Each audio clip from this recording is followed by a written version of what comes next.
Breaking news Vijayawada YSR colony సర్కిల్లో దారుణం చోటు చేసుకుంది. స్థానికంగా ఉన్న వెల్కమ్ హోటల్ సిబ్బంది నిర్వాకం వెలుగులోకి వచ్చింది. ఉప్మా దోశకు బదులు ప్లెయిన్ దోశ ఇచ్చారు. అయితే ప్రశ్నించిన కస్టమర్ అబ్దుల్ కరీం గొంతును చాకుతో కోసేశారు హోటల్ సిబ్బంది. దీంతో చికిత్స నిమిత్తం హుటాహుటిన ఆసుపత్రికి తరలించారు. సమయానికి ఆసుపత్రికి చేరుకోవడంతో అబ్దుల్ కరీం ప్రాణాలతో బయటపడ్డాడు. దాడిలో తీవ్రంగా గాయపడిన అబ్దుల్ కరీం మెడకు 10 కుట్లు వేశారు డాక్టర్లు.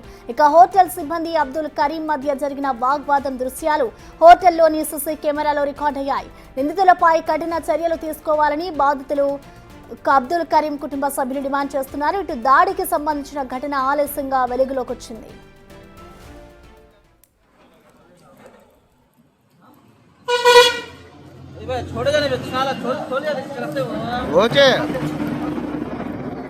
ఇదిగోండి టిఫిన్ తేడా పెట్టాడనేసి అడిగితే గొంతు కోసాడు.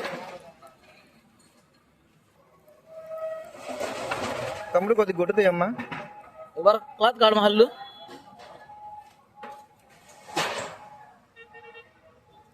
ఇది వీళ్ళు ఓనర్స్. కెమెరా నాది మా వాళ్ళది కాదు కదా, అది కెమెరా మీది కదా. అది ఇలాంటి స్టాఫ్ నా మీరు పెట్టుకునేది బ్లేడ్ బ్యాచ్లనా?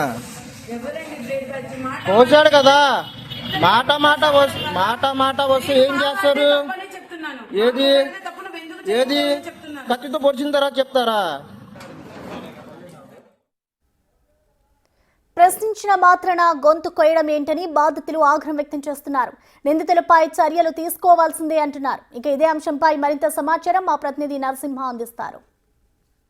ఉప్మా దోశ అడిగితే ప్లెయిన్ దోశ ఇవ్వడంతో వ్యక్తి పేక కోసిన ఘటన సంచలనంగా మారింది. ప్రస్తుతం మనం విజువల్స్ లో చూడొచ్చు.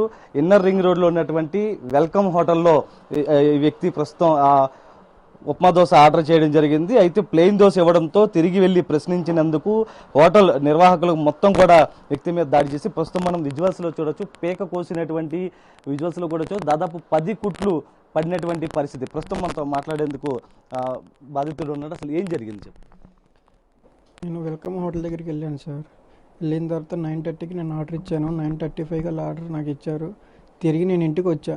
తీసుకునేటప్పుడు ఆ వ్యక్తికి నేను అడిగా, ఒకటికి పెసరు లేదు, నేను ఆర్డర్ ఇచ్చిందేనా కాదా అని. అదే తీసుకెళ్ళి అని చెప్పారు. సరే నేను ఇంటికి వచ్చి ఫ్రెష్ అప్ అయ్యి తీసి చూస్తే అది నేను అడిగిన ఆర్డర్ లేదు, దాంట్లో వేరే ఆర్డర్ ఉంది. సరే నేను తీసుకున్నా, నా హక్కు కాబట్టి నేను మళ్ళీ హోటల్ దగ్గరికి వెళ్ళి ఆ ఏజెంట్ని అడిగితే వాళ్ళేమో రివర్స్ నా మీదే చేసి పార్సల్ చేసేవాడేమో పార్సల్ నా మొహం మీద కొట్టి ఇదే ఇప్పుడేంటో నా మీదకి వచ్చారు. వస్తే ఇంక మాట పెరిగి ఆయన నన్ను కౌంటర్లోకి లాగి నన్ను కొట్టారు. కొట్టిన తర్వాత కౌంటర్ లోపలికి లాగి నన్ను ఉల్లిపాయలు కోసి కత్తితో నా మీద దాడి చేశారు.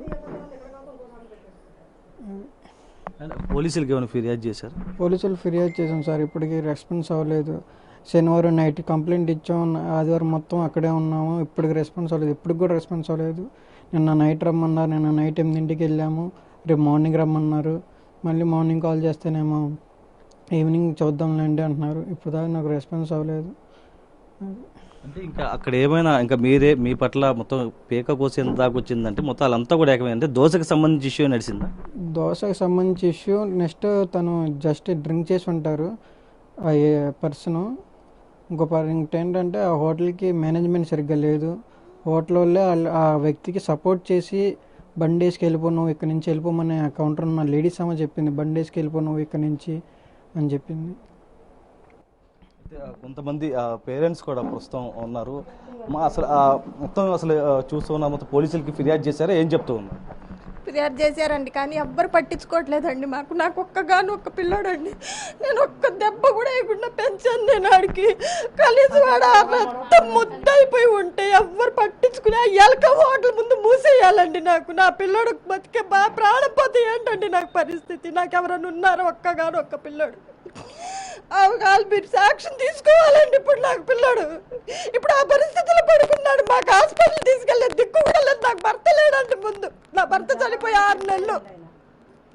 ఆడొక్కడే మాకు ముద్ద పెట్టేది. సంత పిల్లాడు. ఆడికి ఒక్క దోశ అడిగినందుకు ఇంత రాజ్యాంగం చేస్తారా?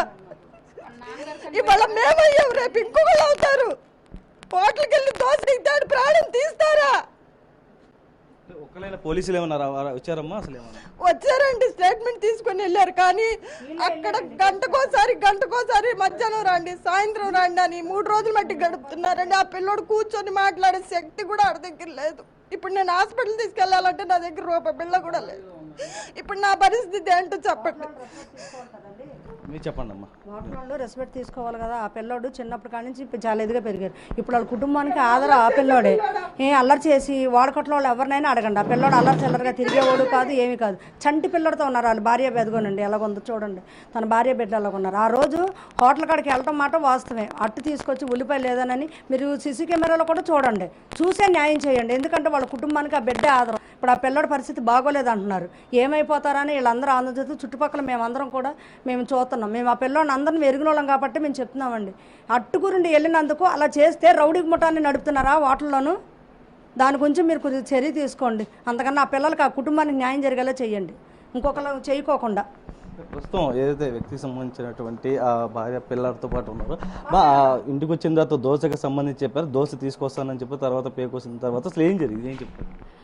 అది రక్తంతో అలా ఉండిపోయారండి. ఆయనకి 4 ఫ్రెండ్స్ అందరూ అక్కడే ఉన్నారు. మరి ఆ రక్తంలో ఏంటో అసలు పొజిషన్ అసలైతే బాగాలేదు. అసలు ఆయనకి కత్తి ఇక్కడ పడితే ఇంకా మాకెవరు చూసుకుంటారు? నా చిన్న పిల్లోడు, మమ్మల్ని ఎవరు పోషిస్తారండి? అది మాకైతే న్యాయం జరగాలండి. ఎవరైతే కొట్టాడో ఆడికి తీసుకొని రావాల్సిందే. అది మాకు ఎలాగైనా న్యాయం జరిగేటట్టు చూడండి.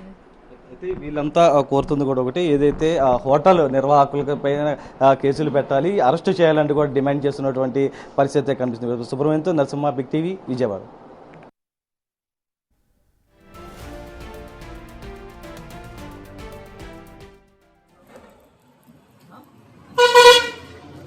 छोड़ेगा नहीं